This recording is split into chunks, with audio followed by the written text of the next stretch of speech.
the roars. And now, the final game of the day between Blacklist International going up against Echo. Whew. Early on, let's take a look at that battle spell. It's going to be Sanford on that Joy, so the very oppressive EXP laner with that Vengeance yet again. And it will be Teasy playing that Grok in the jungle. Let's see if this unorthodox pick really pays off. Note though, Edward is going with the sprint, first of all, and Haji has the Impure Rage, so he might just go for something a lot more aggressive. And there we go. Now we gotta confirm it. Now we have to solidify. Benny Cutie is the first player to reach 100 kills in M4. And now Sanji, HP very, very low. Will he die? Oh, he does. Haji draws first blood. And I'm not even sure where that purple buff went. But Sanford looking for more. Bumps into 4 members of Blacklist. A little too early, too soon for comfort. Blacklist now 500 gold ahead. This is a Demon Slayer Grok in the jungle, so you have to question what exactly is the plan. Will he go for damage items and abuse the Grok's passive, or will he go full tank and try and be another counter-engage tool as Wise is just oppressively counter-jungling him? Oh, Appraiser's wrath sent in. Wise already ahead, very low now. Oh my Venus needs to heal. King Wise, oh there's a Guardian's Barrier, just lacking enough. 1 HP, Wise walks away. Grandma, look at that 1 HP all across the board.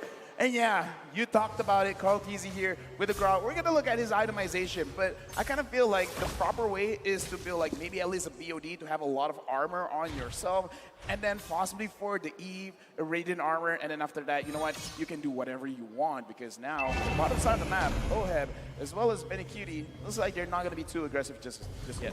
And speaking of aggressive, we can see that Benny Cutie is now respecting, understands the stakes right here, has it purified just in case, but fight breaks out.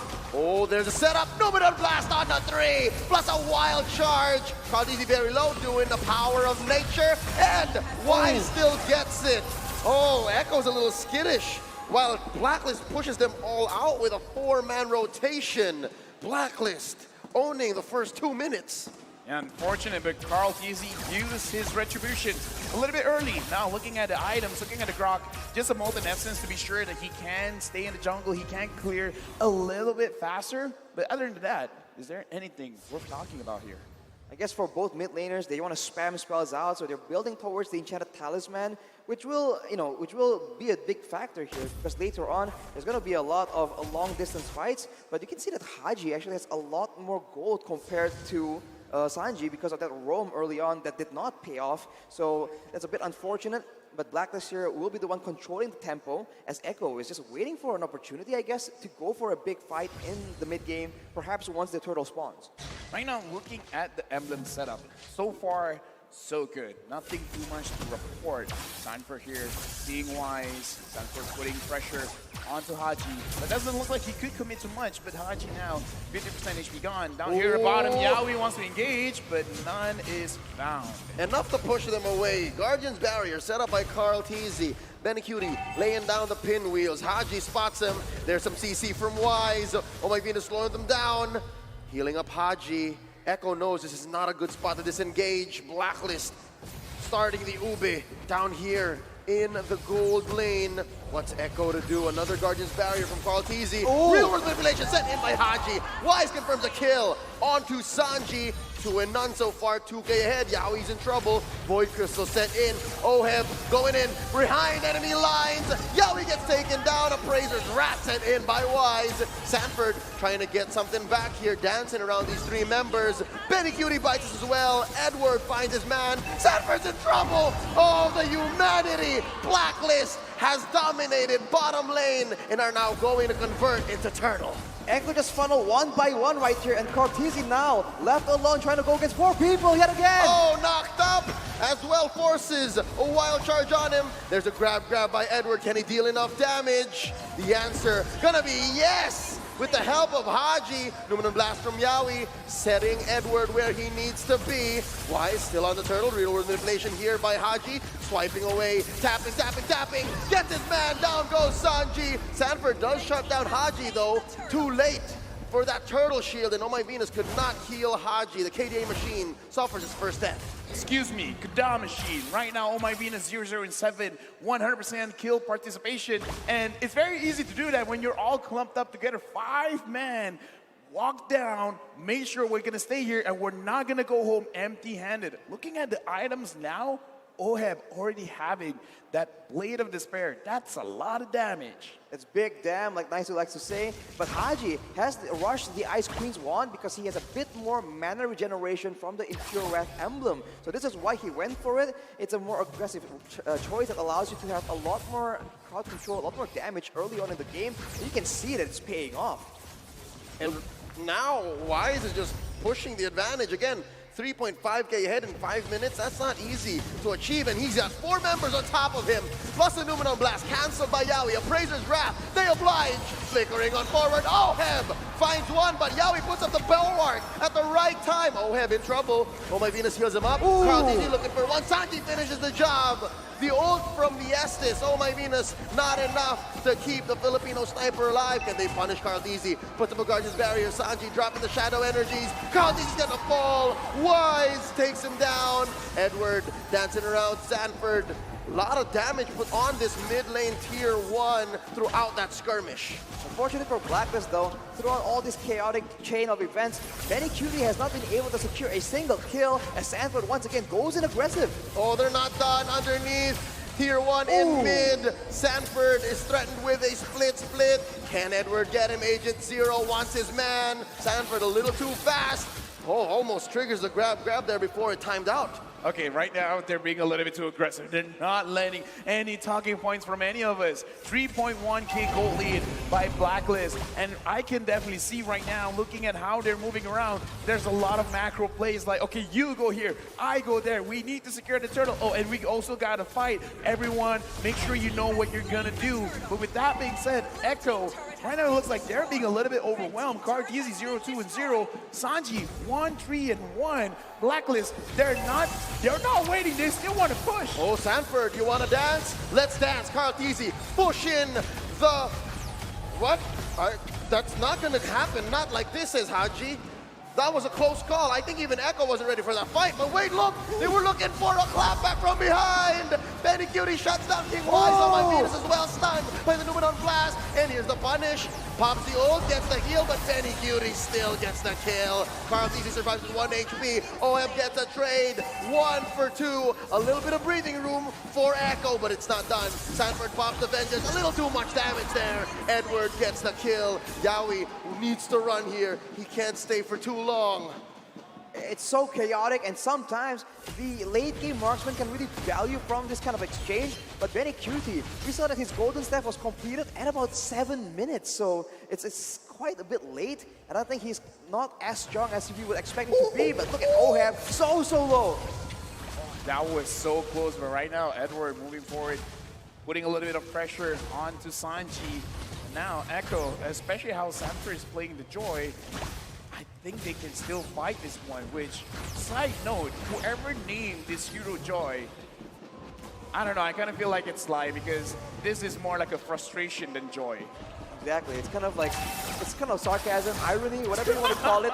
It's just not a joyful experience going up against this Joy. It's an irony. It's an irony. Look at Haji though, that is pain, man. 2 of the ones completed. He has slow and he has that extra bit of DPS coming in, and any kind of tanky member, Kartizi as well as Yawi, will be suffering from that poke damage. Oh, look at the setup by Yawi. Comes in, Flicker with the Numenon Blast, and Benny Cutie shredding Wise. He's gonna get out of here. Oh My Venus able to get in the heal. Haji goes down. Sanford, mission accomplished. That's 1 man down from Blacklist International, making this Lord a trivial pursuit for Blacklist. I'm not sure if they want this. They're still going. Oh My Venus healing up Wise. Blacklist not backing down. That's a Joyford because right now Sanford with this Joyford is really putting too much pressure on the Blacklist because they want to stick together, but the more they stick together, the more they're absorbing a little bit too much damage. Now Carl Tizzy is giving a lot of information. No one knows that Yawi is there. Blacklist right now, they're gonna get engaged. They stun Oheb, and they're gonna knock him up with a wild charge. Benny Cutie gets the kill. Oh my Venus tried. They really did. And now Haji's gonna keep Sanford down. Pops the Vengeance. Another man advantage for Echo. But what do they make of it? Ooh, it's just so difficult. They can't really fight without Oheb here. He's one of the core damage dealers in this early game on that early game hero, the Brody. He also provides a good deal of crowd control. So without him around, it's just so difficult for Blacklist to try and get a dominant control over the Lord Pit. And Echo, they realize this chance and they're trying to look for another pick. Conceal. They get the stun onto Edward. They collapse on him, forcing a split. Guardian's Barrier put up by Carl TZ. This whole time wise, start of the Lord with the pull. It gets reset. Yeah, right now, look at Sanford. Look at Betty Cutie. This is the ones going to make the play happen. Edward dashing forward. Carl TZ getting damage on Oheb. Fighting. Torn apart memory, popping Carl TZ, and that gives Blacklist a clear go signal. Yawi with the Numenor Blast, only stunning Agent Zero. Oh my Venus with the ult, healing them up. Haji putting up a barrier. You are not going through the real world manipulation. We will take Lord. All this while, Oheb pushed mid. Blacklist wastes no time at all, getting the Lord, getting turrets in the same breath as well. The top side though, that's a huge wave that will take a turret down for Echo. So a silver lining for the Orcas, but they need to find a way to fight in a more reliable fashion. Is it just me, or is Echo always setting up for a split push win? I don't know, man, because right now, Blacklist, it looks like they got to have their cake and eat it too. If Echo is really setting up for this potential split, they gotta make sure that 3 or 4 members can hang on to the entire team of Blacklist that is coming down bottom. Looking like they're putting pressure. Oh, Yaoi's in front. Real revelation set in by Haji, and there's a split already by Edward breaking them up. Yaoi gets pulled in. Lord still swinging away. There's a wild charge, plus a Numenor Blast, but Yaoi already bites it. Appraiser's Wrath. Set Carl TZ down low enough for Oheb to finish him off. That's 3v5. Blacks International slowly but surely marching through this bottom lane inhibitor. Ladies and gentlemen, this is not looking good for Echo. 2 members down, they can see they're gonna try and defend their mid base turret, but Blacklist, they're moving so quick and they might still keep going. Oh no, there's not enough AoE here. Another torn apart memory. Haji pops a real world manipulation. Down goes Sanford. Sanji's gonna fight it as well. Haji takes him down, and Blacklist International is the first Filipino team to confirm a grand finals spot. Right now, looking in the room, looking inside the stage. This, again, the more we look at it, the more possibility, like, there is a chance back to back champions.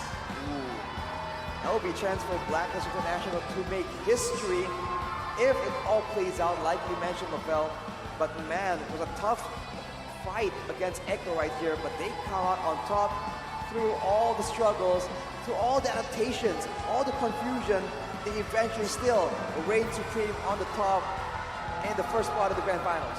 As the line from MPL Philippines Season 8 rap battle goes, most dominant team in the game, watch this. They are so close to, again, breaking even their own records. First team to win an M-Series championship coming back to the next year's World Championship. Now, they might even go back to back. Yeah, and again, Wise is encouraging the crowd. It's like, yeah, come on, cheer for us. The dream is about to not be a dream, about to be reality. Because again, Blacklist now secured first slot in the Grand Finals. Like, imagine having a situation, the worst that can happen is number 2. Was this a reverse sweep from Blacklist as well? It was a back and forth. Echo took game 1, Blacklist took game 2. Echo game 3, Blacklist game 4. It's kind of like a tic-tac-toe, but a weird tic-tac-toe. That's Echo's Not really, coach, yeah. but yeah. Yes. that's the reference I'm trying Like to a make. pendulum. Like a pendulum. I like the way that you say it now. Again, this series, there are no losers. It's just moving forward, right? And right now, Blacklist, they're really charged up. They're really energetic, and who can blame them? Because this has never, and again, never happened